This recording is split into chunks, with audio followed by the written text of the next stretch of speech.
Hey everyone, and welcome back. Today we're going deep on something that honestly affects all of us. Definitely. Emotional well-being. It's a big one. And we've got this great article actually called The Power of Emotional Well-Being, Why Mental Health Matters. Oh, yeah, I read that one. It's pretty insightful. Yeah. Yeah. And it's not just about feeling happy all the time, right? Yeah.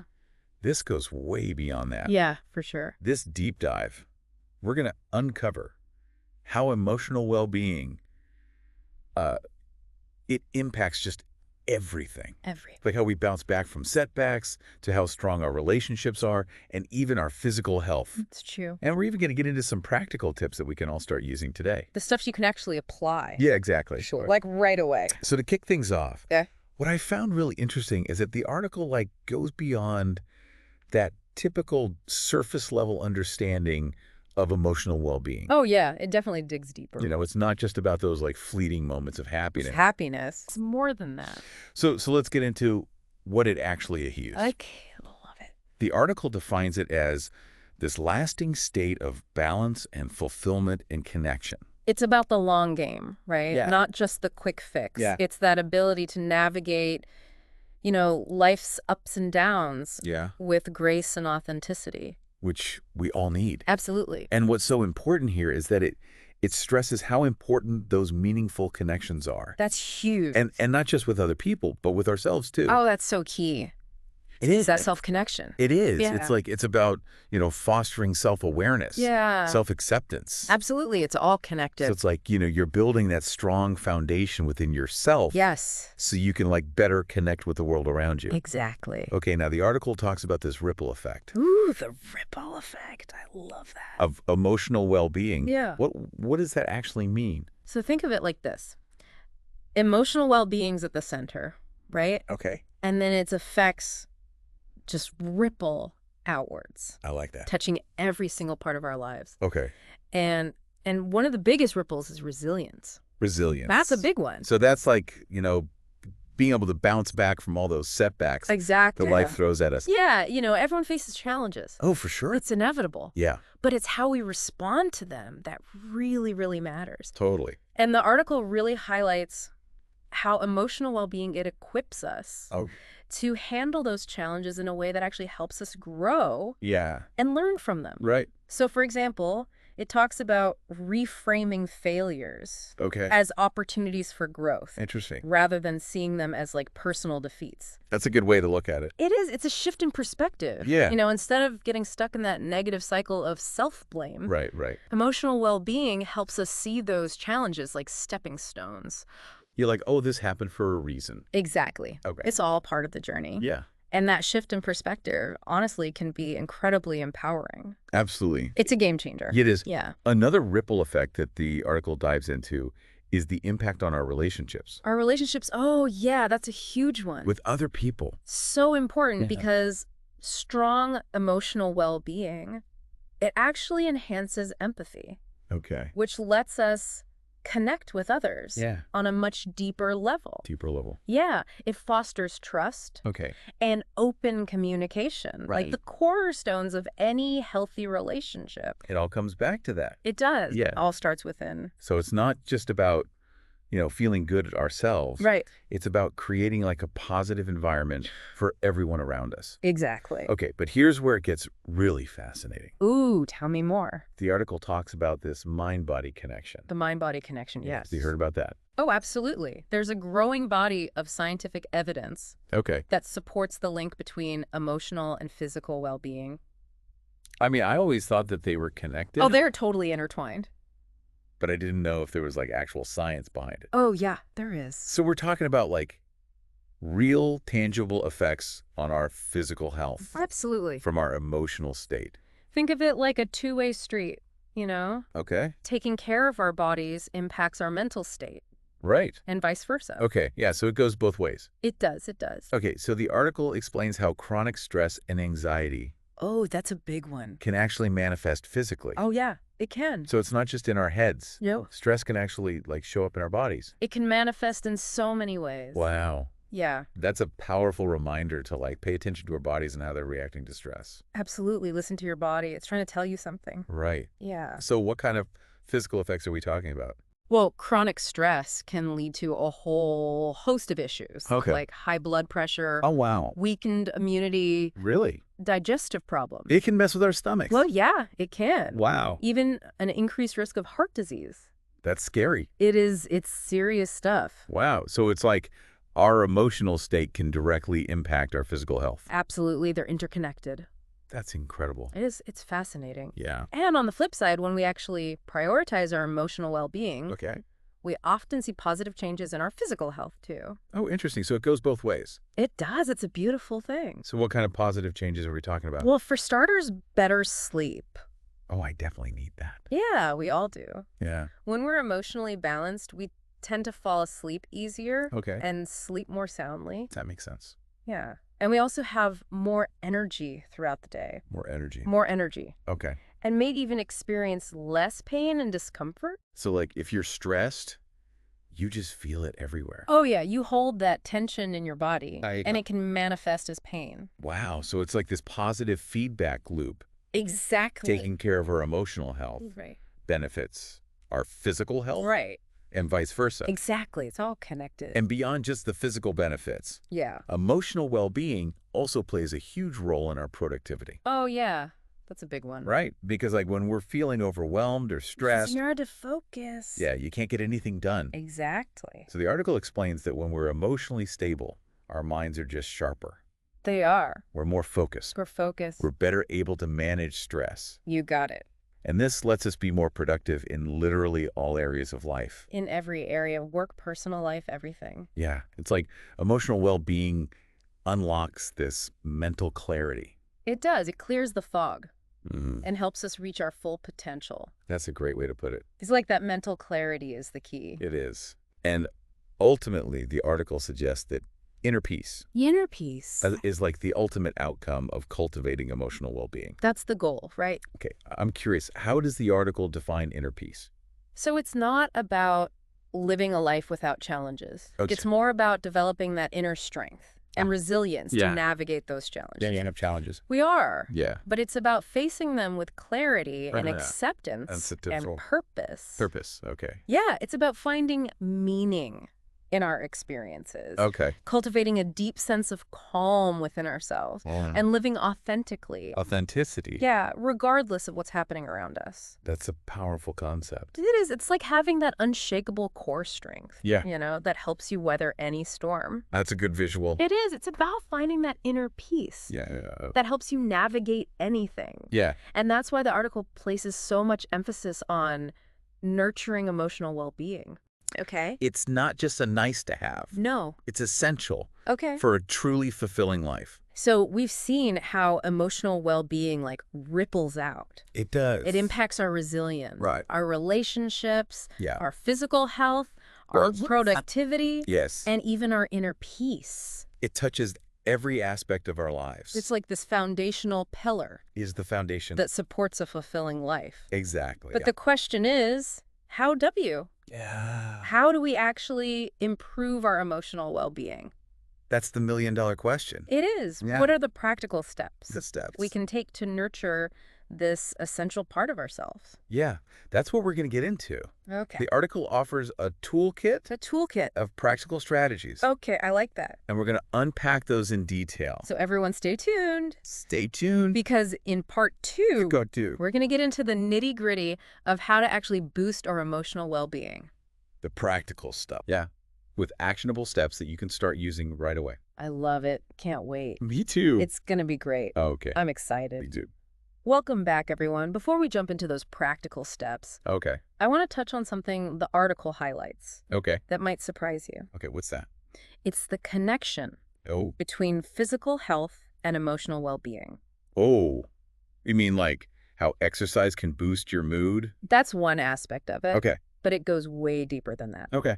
The article explains that our physical and emotional states, they're actually intertwined. Yeah. Like, think of it as a two-way street. Okay, I like that. Taking care of our bodies impacts our mental state. Okay. And vice versa. Okay, so it's not just about, like, you know, feeling good emotionally. Right. It's also about being physically healthy. It is. Like support. To support that emotional well-being. Yeah, exactly. So they really do go hand in hand. They do. They do. The article actually points to research showing that chronic stress can trigger the release of hormones like cortisol. Cortisol? Yeah, and over time, this can disrupt all sorts of bodily function. Really? Like what kind of stuff? Like everything from sleep to digestion. Oh, wow. It can even weaken our immune system. So it's not just in our heads? Nope. It's a real thing. Stress can actually like physically manifest. It can. It can. That's pretty wild. It is. It's powerful stuff. It is a powerful reminder to pay attention to our bodies. Yes. And how they're reacting to stress. Listen to your body. Right. It's trying to tell you something. Exactly. Yeah. Okay, so now on the flip side, okay, engaging in physical activity can actually have a positive impact on our emotional state. Absolutely. You know, like that runner's high everyone talks about. Exactly. Exercise triggers the release of endorphins. Okay. Those natural mood boosters. Those feel-good chemicals. Yes, exactly. And it doesn't have to be like a marathon or anything. Yeah. Like even moderate exercise can have a significant impact. Really? On our mood and stress levels. So just getting moving. Just get moving. Can make a difference. Exactly. Okay. And this makes me think about sleep too. Sleep. Oh, yeah, that's a big one. If we're not sleeping well, yeah, we're probably more prone to stress and just like irritability. Oh, absolutely. Right.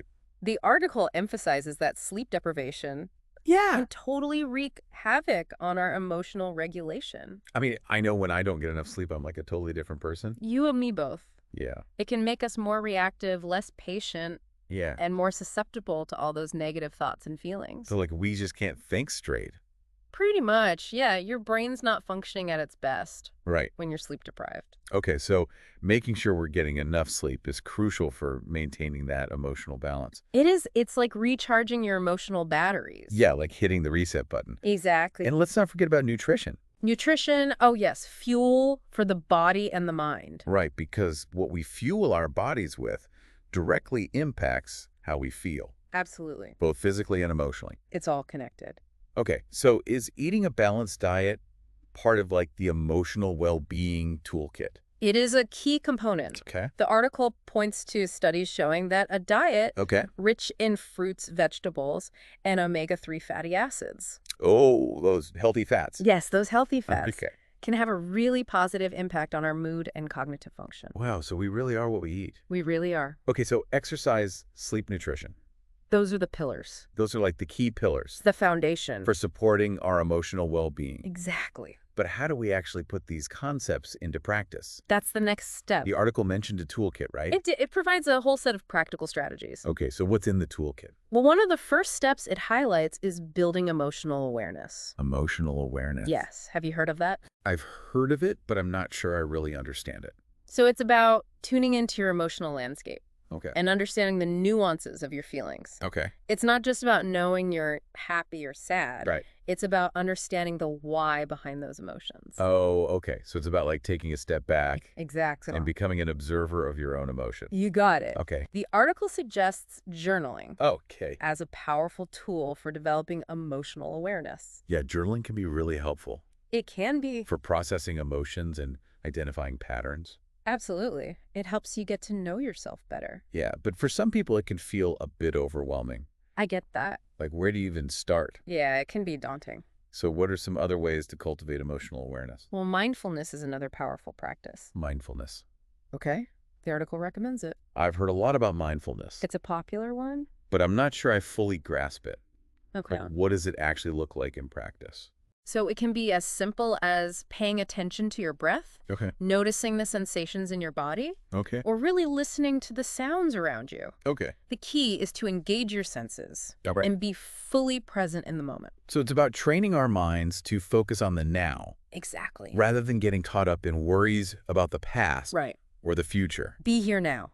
Okay. Yeah. That's the essence of mindfulness. And there's so many ways to incorporate mindfulness into daily life. There are. Yeah. The article suggests practices like mindful walking, mindful eating, or even just taking a few minutes each day to sit quietly and focus on your breath. Okay. Those sound like manageable steps. They are. Even for someone who's new to mindfulness. Absolutely. Start small and build from there. Okay. Now, the article also mentioned gratitude. Gratitude. Yes, that's a big one. How does that fit into the picture? Gratitude is a game changer. Okay. When it comes to emotional well-being. The article highlights research showing that practicing gratitude can actually rewire our brains. making us more attuned to positive experiences. So it's not just about feeling thankful. Right. It's about actively shifting our perspective. It is. To focus on the good things in our lives. Exactly. And it's not about denying the challenges. Yeah. It's about choosing to focus on the good alongside the bad. Okay, yeah. The article suggests keeping a gratitude journal. Okay. Where you write down things you're thankful for each day. A gratitude journal. Yes. No matter how small. No matter how small. Okay, I've tried gratitude journaling before. Have you? And it does help shift your focus. It does. Even on tough days, there's always something to be grateful for. Always. Even if it's just, a warm cup of coffee or a sunny morning. It's those little things that can make a big difference. Yeah, and don't underestimate the power of expressing gratitude to others. That's so important. A simple thank you. Yes. Or a genuine compliment. It goes a long way. Can brighten someone's day. It can. Yeah, and create a ripple effect of positivity. A ripple effect. I love that. It's like a win-win. It is. You feel good expressing gratitude. Yes. And the other person feels appreciated. Exactly. Everyone wins. Okay. And speaking of connection, let's not forget about nurturing strong, supportive relationships. Relationships, so important. They're such a fundamental part of being human. They are. We thrive on connection. We do. We're social creatures. Yeah. The article emphasizes that strong social connections are crucial for emotional well-being. Okay. It suggests prioritizing quality time with loved ones. Okay. Practicing active listening. Active listening. Yeah, really being present in those interactions. So it's not just about spending time together. Right. It's about being fully present and engaged. Exactly. Quality over quantity. When we're with those we care about. It's about making those moments count. Yeah. And sometimes, despite our best efforts, life throws curveballs. And we might find ourselves struggling. We all struggle sometimes. Yeah. It's part of life. And it's important to remember that seeking professional support is a sign of strength. Absolutely. Not weakness. Not weakness. Okay. It's a sign of self-awareness and courage to reach out for help when you need it. The article normalizes seeking help. It does. And emphasizes that it's okay to reach out for guidance when we need it.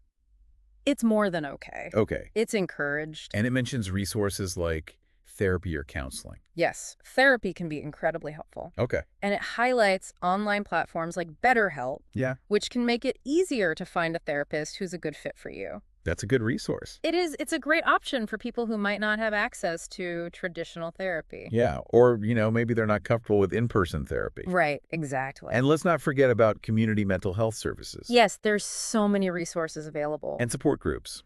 Support groups can be amazing. Yeah. They provide a sense of community and shared understanding. Right. It's like you're not alone in this. Exactly. We're all in this together. Yeah. It's important to remember that you don't have to go through this alone. Never. It's like building a support system. Yes. That can help us navigate those challenging times. And come out stronger on the other side. And come out stronger. Exactly.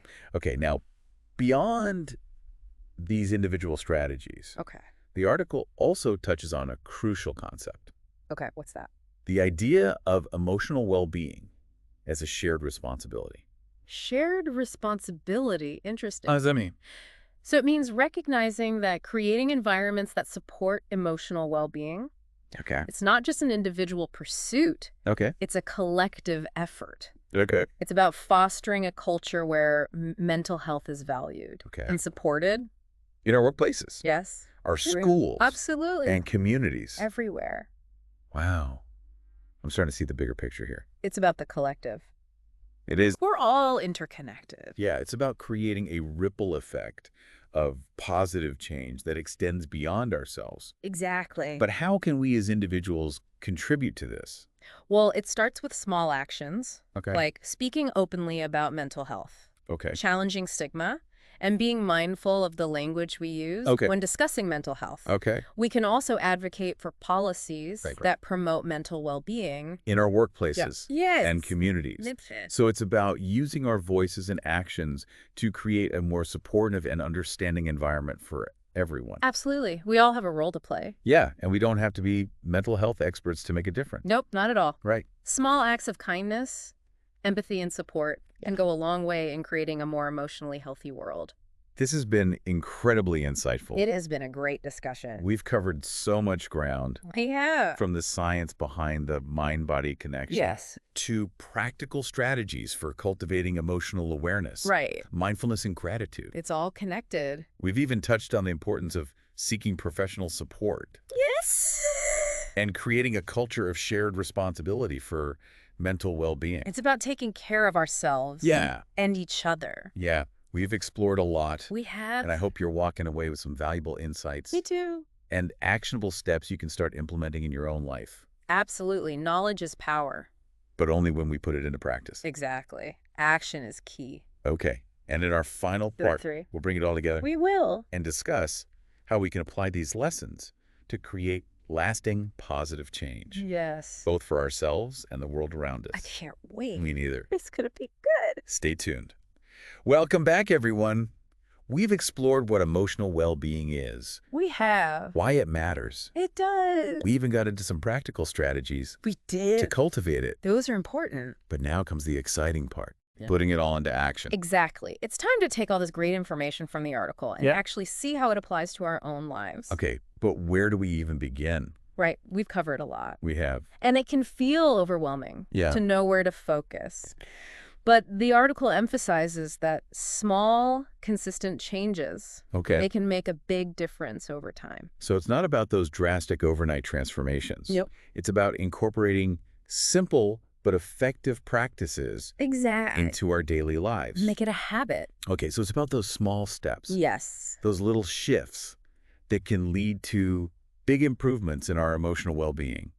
Over time, those little things add up. And what I love about this approach is that it feels empowering. It does. It's not about striving for some unattainable ideal. Right. It's about making those conscious choices that support our well-being. In a way that feels authentic and sustainable. Yeah, in a way that feels right for us.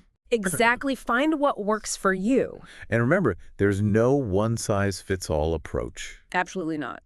What works for one person might not work for another. We're all unique individuals. Right. So it's about experimenting. Yes. Finding what resonates with you. Try different things. Yeah. And creating your own personalized emotional well-being toolkit. Your own toolkit. I love that. Yeah. That supports your own unique needs and goals. It's like we're all on this journey of discovering what works best. We are. It's about self-discovery and self-care. It's an ongoing process. And it is ongoing. Yeah. And along that journey, we have to be patient with ourselves. We do. Change takes time. It does. And there will be days when we fall short of our intentions. Oh, absolutely. That's normal. It's part of being human. Yeah, the key is to approach this with self-compassion. Self-compassion is key. Yeah, to view setbacks as opportunities for learning. Learning and growth. And just keep moving forward. One step at a time. One step at a time. You got it. We're all human. We are. We're all works in progress. It's a journey, not a destination. It's not about being perfect. Nope. It's about making progress and celebrating those small victories along the way.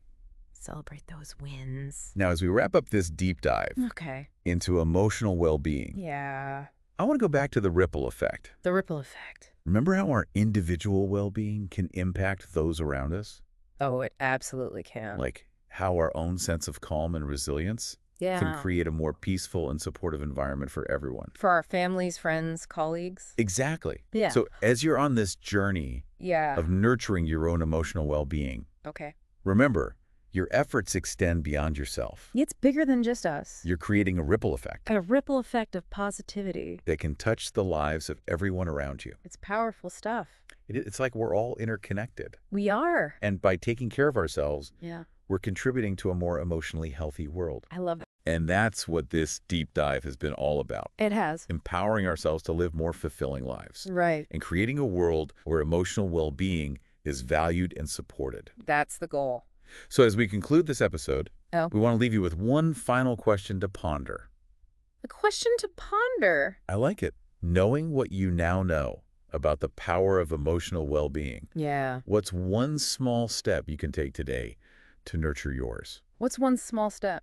It could be anything from expressing gratitude to a loved one. Okay. Take a few minutes to practice mindfulness. Yeah. Or simply doing something that brings you joy. Do something that makes you happy. The important thing is to start. Just start. Take that first step. You got it. And trust that even the smallest actions, even the smallest things, can create a ripple effect they can, that leads to a more fulfilling and meaningful life. Absolutely.